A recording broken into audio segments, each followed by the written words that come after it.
Hi guys, welcome to our Chintal Nursing YouTube channel. Today demonstration fodder treatment with urea. వరిగడ్డిని యూరియాతో కలిపి పశువులకు వేయడం వల్ల ఉపయోగాలు ఏంటో ఈ వీడియోలో తెలుసుకుందాం. కావాల్సిన ఎక్విప్మెంట్స్ వచ్చి యూరియా, వరిగడ్డి, అలాగే ఒక పాలిథిన్ షీట్, కత్తి, వాటర్ కూడా అవసరం అవుతుంది. ముందుగా మనకి కావాల్సిన 10 kgల వరిగడ్డిని తీసుకొని చిన్నగా కత్తిని యూజ్ చేసి కట్ చేయాలి. నార్మల్గా అయితే వరిగడ్డిని ఎంత మోతాదులోనైనా తీసుకోవచ్చు, కానీ మాకు 10 kgలు అవసరం ఉంది కాబట్టి 10 kgలు మాత్రమే తీసుకొని యూజ్ చేస్తున్నాం. మీకు ఎంత అవసరమైతే అంత వరిగడ్డిని తీసుకొని ఇలా కలుపుకొని యూజ్ చేసుకోవచ్చు. మీ అందరికీ ఒక డౌట్ రావచ్చు, యూరియా అనేది కెమికల్ కదా, కెమికల్ని యూజ్ చేయడం వల్ల యానిమల్స్కి ఏమన్నా డేంజర్ ఉంటుందా లేదా అని. కానీ మనం తగిన మోతాదులోనే యూజ్ చేస్తున్నాం కాబట్టి యానిమల్స్కి ఇలాంటి ప్రాబ్లం ఉండదండి. ఇది యానిమల్ హస్బెండరీ డాక్టర్స్ చెప్తున్నారు. రికమెండెడ్ యూరియాని తీసుకొని వాటిలో 2 లీటర్స్ వాటర్ని కలిపి బాగా కరిగే వరకు కలపాలన్నమాట. ఇంకొక ఇంపార్టెంట్ విషయం వచ్చి, ఈ గడ్డిని పుట్టిన దూడలకు అలాగే 6 నెలల లోపు ఉన్న దూడలకు ఈ గడ్డిని అందజేయకూడదు. ఎందుకంటే ఇందులో కెమికల్ ఉంటుంది కాబట్టి కొంతవరకు డేంజర్ ఉంటుంది. 6 నెలలు దాటిన తర్వాత ప్రతి యానిమల్కు ఈ గడ్డిని యూజ్ చేయొచ్చండి.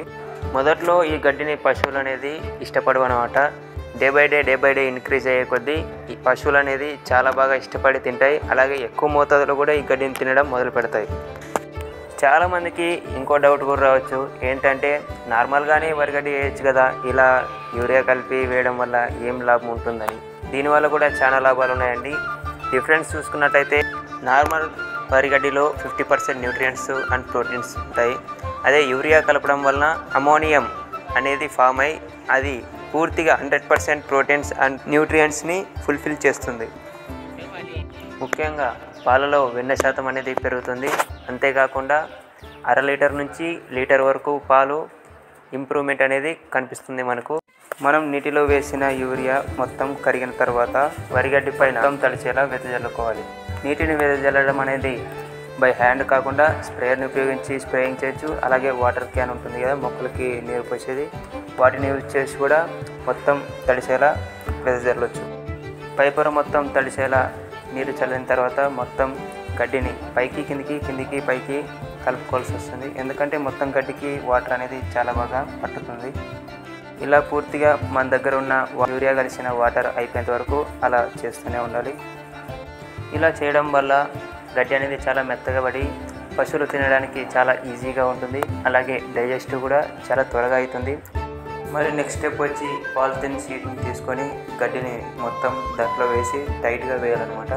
ఎందుకంటే గాలి ఆడడం వలన ఫంగస్ మరియు వైరస్ సోకి మొత్తం చెడిపోతుందన్నమాట. అందువలన పూర్తిగా టైట్గా చేసి గాలి ఆడుకోకుండా పూర్తిగా టైట్గా కట్టేయాలన్నమాట. చూడండి, ఈ విధంగా పూర్తిగా టైట్గా చేసేయాలి. టైట్గా కట్టిన తర్వాత దీన్ని తీసుకువెళ్ళి ఒక రూమ్లో లైట్ మరియు ఎయిర్ తగలకుండా గదిలో ఉంచాలి. ఆఫ్టర్ 21 days దీన్ని గదిలో ఉంచిన తర్వాత దీని కలర్ వచ్చి చాక్లెట్ బ్రౌన్ కలర్లో మారుతుందన్నమాట. అలా మారిన తర్వాత దీన్ని పశువుల మేతగా యూజ్ చేయొచ్చు. ఇలాంటి వీడియోలు మరిన్ని కావాలంటే సబ్స్క్రైబ్ చేయండి, అలాగే బెల్ ఐకాన్ కూడా ప్రెస్ చేయండి. బాయ్.